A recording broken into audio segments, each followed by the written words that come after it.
Hey, welcome back to the channel. So this is an update on the Owen Farrell red card, yellow card situation.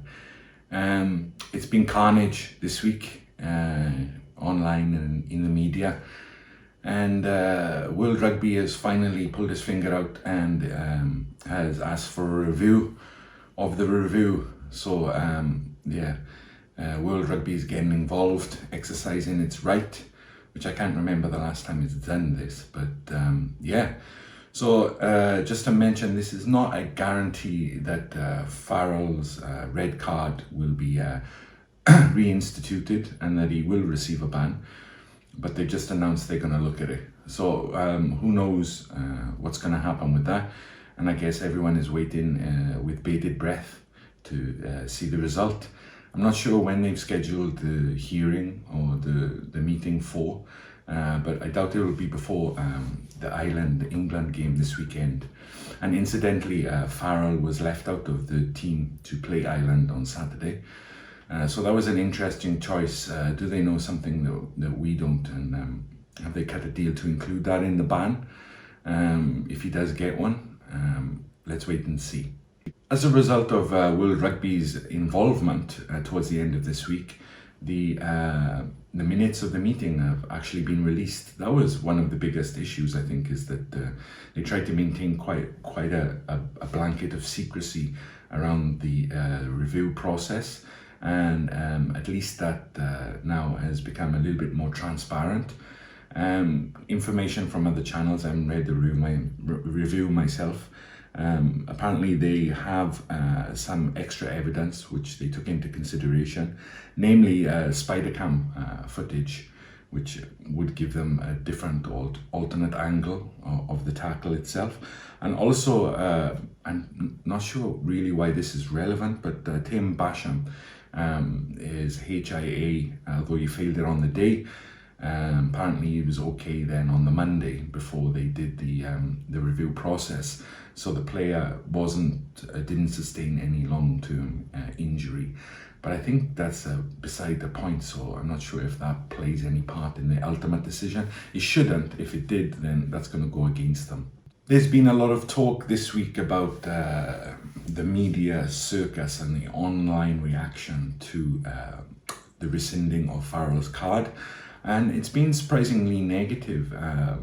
What I've heard is that the media circus around it has been quite a negative in terms of the rugby's image and things like that.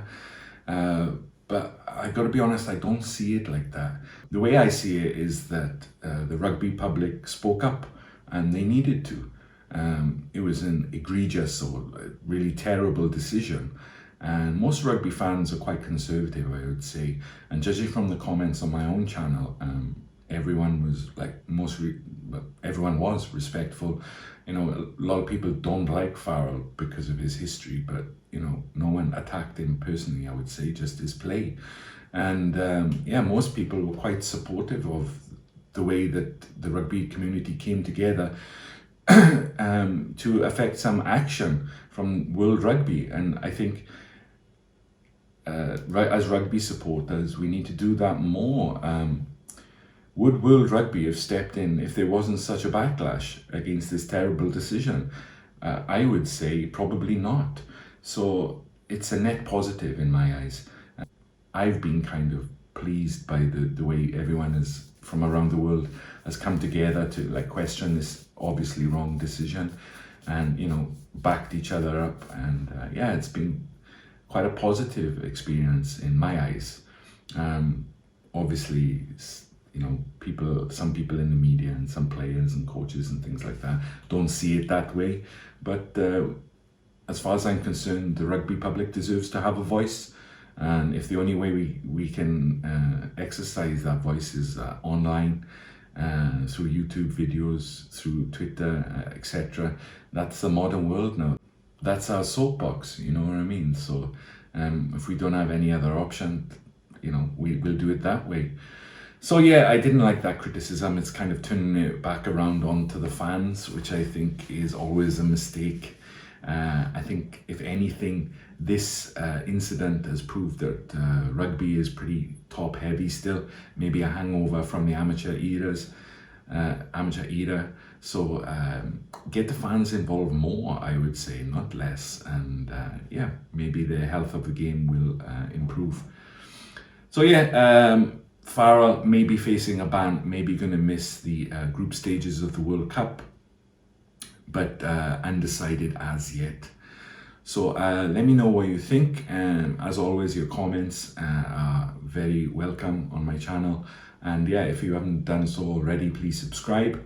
And the next video will be actually talking about some rugby that was played, so I'm looking forward to that. And I'll see you later. Thanks. Bye-bye.